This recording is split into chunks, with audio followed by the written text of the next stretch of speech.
Hey guys, welcome to my channel Ammakutti Telugu. Here is one more cooking vlog. ఈ వ్లాగ్లో ఏంటంటే నేను బెండకాయ కర్రీ ఎలా చేయాలి అని చూపించేద్దాం అనుకుంటున్నాను. ఫస్ట్ అయితే వాటికి కావాల్సింది ఒక చిన్న ఆనియన్, 2 పచ్చిమిరపకాయలు, కొంచెం కరివేపాకు, కొంచెం మెంతాకు, అలాగే కొంచెం కొత్తిమీరాకు అండ్ అలాగే ఒక 6 నుంచి 7 వరకు చిన్నుల్లిపాయలు. తర్వాత బెండకాయలను తీసుకొని మంచిగా వాష్ చేసుకొని పొడిగుడ్డతో మంచిగా వాటన్నిటిని తుడిచేసేసుకోవాలన్నమాట. అలా తుడిచేసి మనం కట్ చేసుకుంటే ఏంటంటే కర్రీ చేసుకున్నా ఫ్రై చేసుకున్నా ఏది కూడా జిగురు లేకుండా మంచిగా వస్తుందన్నమాట. సో అందుకోసమే ఫస్ట్ అయితే ఒక క్లాత్ తీసుకొని మొత్తం అన్నీ తుడిచేసేసుకోండి. తర్వాత ఒక ప్యాన్ పెట్టేసుకొని అందులో 2 పావుల నూనె అయితే పోసేసుకోవాలి. తర్వాత మనం చిన్నులపాయలు మంచిగా దంచేసుకొని చిన్నగా తురుముకొని అయినా సరే వాటిని ఆ నూనెలో వేసేసి కొంచెం వేగాక అప్పుడు జీలకర్ర, కొంచెం ఆవాలు వేసేసుకోవాలి. తర్వాత అవి కూడా కొంచెం చిట్పట్టున్న తర్వాత ఒక ఆనియన్, 2 పచ్చిమిరపకాయలను వేసి మంచిగా కలుపుకోవాలి. తర్వాత అలాగే కరివేపాకు, మెంతాకు, ఇంకా కొంచెం కొత్తిమీరాకు పక్కన పెట్టుకోండి. లాస్ట్లో గార్నిష్ లాగా ఇలా వేస్తే చాలా బాగుంటుంది ఫ్లేవర్గా. సో అందుకోసమే నేను కొంచెమే వేసాను ఇప్పుడు ప్రస్తుతానికైతే. వీటన్నిటిని కూడా మొత్తం అంతా ఆయిల్ మంచిగా పట్టేలాగా కలుపుకోవాలి. అండ్ మెంతాకు పూర్తిగా వేగేంత వరకు కూడా మనము వెయిట్ చేయాలన్నమాట. అప్పుడే పసుపు వేయాలి. సో ఇప్పుడు నేను వీటన్ని కొంచెం గోరడానికి కోసం కొంచెం సాల్ట్ వేసి కలుపుకొని అయితే పక్కకు పెట్టేసుకున్నాను. లాస్ట్లో ఇప్పుడు మెంతాకు కూడా చూసారు కదా, మొత్తం కూడా మంచిగా ఉడికిపోయింది. సో అప్పుడు నేను పసుపునైతే వేసేసుకున్నాను. ఆ పసుపుని కూడా వేసి అంతటా పట్టేటట్టుగా అయితే కలుపుకుంటున్నాను.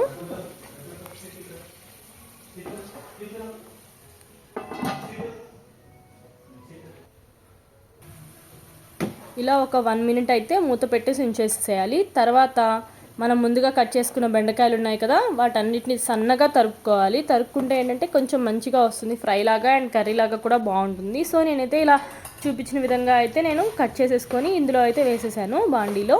తర్వాత వీటన్నిటినీ కూడా ఆయిల్ అంతటా పట్టేటట్టుగా ప్రతి ఒక్క పీస్కి పట్టేలాగా మంచిగా కలుపుకుంటూ ఉన్నాను. ఎవ్రీ 2 మినిట్స్కి ఒకసారి కలుపుకుంటూ ఉన్నాను.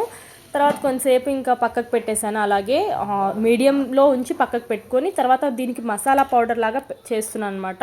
అంటే కర్రీ లాగే ప్లస్ కొంచెం ఫ్రై లాగా కూడా బాగుంటుంది దేనికైనా కూడా అని చెప్పని చేసేస్తున్నాను. అయితే దాంట్లో ఒక చిన్న ప్యాన్ పెట్టుకున్నాను. దాంట్లో 1 స్పూన్ ఆయిల్ వేసుకొని 1 స్పూన్ జీలకర్ర, 1 స్పూన్ మినప్పప్పు, అలాగే 1 స్పూన్ ధనియాలు, నేను 1 స్పూన్ శనగపప్పు కూడా యాడ్ చేస్తాను. బట్ శనగపప్పు నా దగ్గర లేదు, పచ్చి శనగపప్పు. సో అందుకోసమని ఇంకా నేను వదిలేసాను. కానీ శనగపప్పు కూడా వేసుకుంటే ఇంకా బాగుంటుంది. అండ్ అలాగే 2 ఎండుమిర్చి కూడా వేసేసుకొని మంచిగా కలుపుకోవాలి. లాస్ట్లో స్టవ్ ఆఫ్ చేసుకునే ముందు 1 స్పూన్ ఎండు కొబ్బరి ఉంటుంది కదా, ఎండు కొబ్బరి పౌడర్ని నేను ఇలా వేసేసుకున్నాను.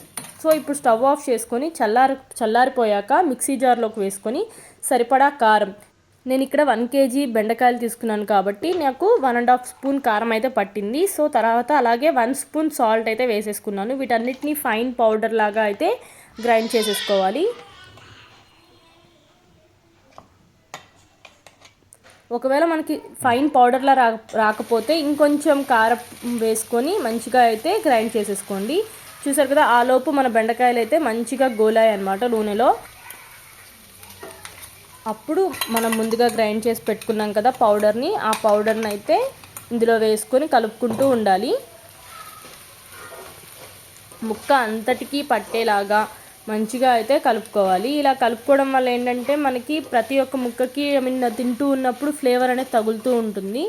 సో ఇలా అయితే మంచిగా కలుపుకొని పెట్టేసుకోవాలి. మీరు గమనించినట్టయితే ఎక్కడా కూడా ఇలా జిగురు అనేది రాలేదు.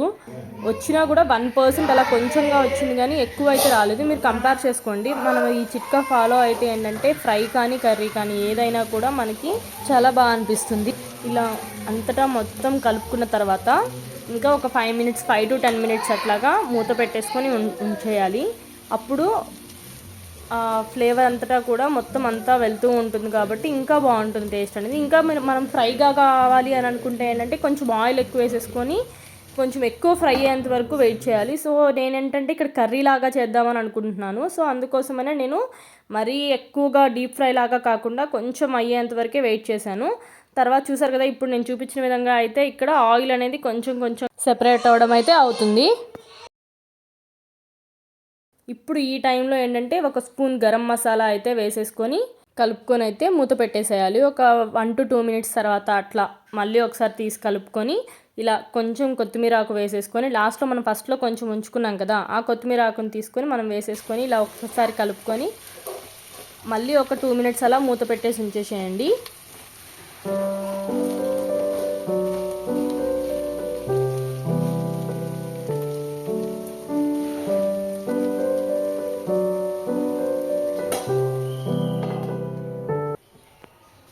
అంతే అండి, మన బెండకాయ కర్రీ అయితే రెడీ అయిపోయింది. మీకు చెప్పాను కదా, ఈ చిన్న చిన్న చిట్కాలతో ట్రై చేసి చూడండి, చాలా బాగుంటుంది. ఎప్పుడు చేసుకునే బెండకాయ కర్రీలా కాకుండా ఇలా ట్రై చేసి చూస్తే డెఫినెట్గా చిన్నపిల్లల నుంచి పెద్దవాళ్ళ వరకు అందరికీ నచ్చుతుంది. Okay friends, that for today's vlog. Please do like, share and subscribe to my channel Ammakutti Telugu. Bye.